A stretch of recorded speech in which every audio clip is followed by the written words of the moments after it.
Okay, welcome back. So 75 still lower on the Nifty. 10,720 is where we're at. Time to take stock of what's happening in the world of commodities. And Manisha is joining in with more. Manisha.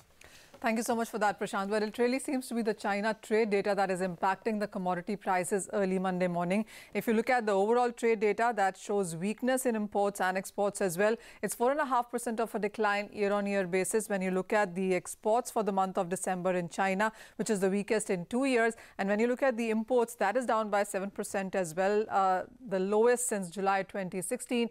The only good point really has been the commodities import. If you look at aluminum, that number is on the higher side.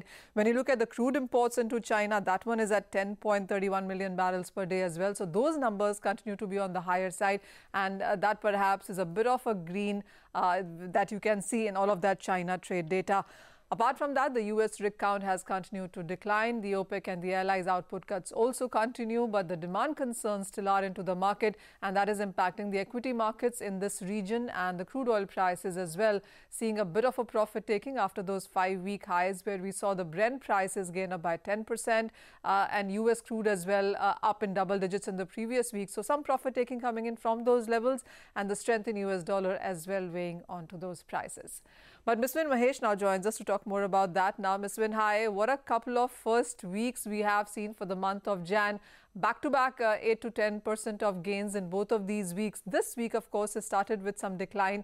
Would you say much of the positive is in the prices now? And from here on, what is your sense on the sector?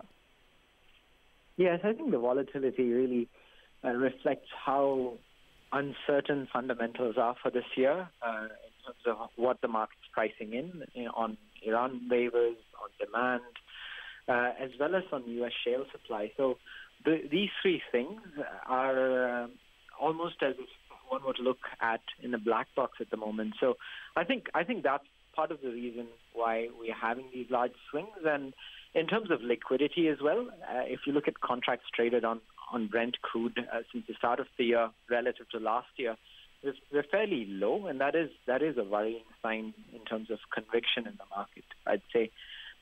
My view on oil from here is we do weaken until we start seeing refinery margins firm up, because that will be the first sign that the bids coming in for crude would be strong.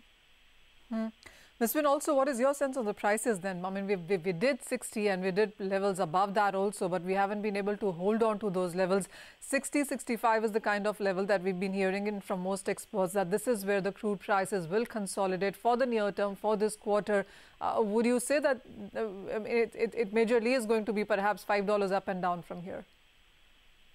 Yeah, I'd say that seems about right. My personal view is that we go down to 55 first before recovering, and that is again to do with the demand data that I'm reading through. I think India's oil demand data that was released on Friday was quite interesting. 118,000 barrels per day year-on-year growth in December. That is fairly soft. If you look at what the demand reading was in 2016, 2017, on average we grew by 310,000 barrels per day. So that demand growth reading in December for India, 186,000 barrels per day, is on the softer side, and that too despite lower oil prices. So I think that is quite concerning, and that's just one country. If you look at China, that's fairly soft as well. So is Europe. Okay. Ms. Vin, so, just a view on the final price then. How would you look at it quarter-on-quarter basis? Because every quarter that we will get into, there would be new fundamentals that we will continue to watch. April, for that matter, is the OPEC review. Going forward, it would be the Iran sanction waivers. And then, of course, it is going to be a lot of other economic data, the US-China trade talks, etc. How are you looking at the crude oil prices breaking every quarter? So in terms of a quarterly view, if I were to take the view that the Iran sanction waivers would continue, there isn't really a fundamental reason for oil to trade well above, I'd say, 65, 70. So that key thing would be in March to really understand what the U.S. administration is doing on those Iran waivers. If we don't get that, and if we continue to sort of get weak demand numbers, then the question really would be for the June OPEC meeting whether the Saudis would want to cut more. And my guess here is they'd be in a very hard place to cut an extra 1 million barrels per day or 500,000 barrels per day. Then if demand really starts softening. Because the key thing here is, on everyone's demand outlook, everyone's got 1 million barrels per day minimum demand growth. No one's really factored in something slower than that. So I think that warrants a bit of cautiousness in these markets. So I'd say my first call now is for Q1 to average around $55 a barrel. Okay, all right, Manisha as well as Ms. Wynn, thanks very much for joining in and bringing us all of that perspective on crude prices and those commodity strategies flashing on the screen for you as well. We need to take a break, but do watch out for Yes Bank, because that stock is spiking up, completely bucking the trend in terms of the weakness that we're seeing in the market. So Yes Bank currently up around 7 odd rupees on an absolute basis, up close to around 4 odd % at this point in time, 191 rupees for that particular stock. In fact, this month or start of the year itself, the stock has gained around 5 odd %.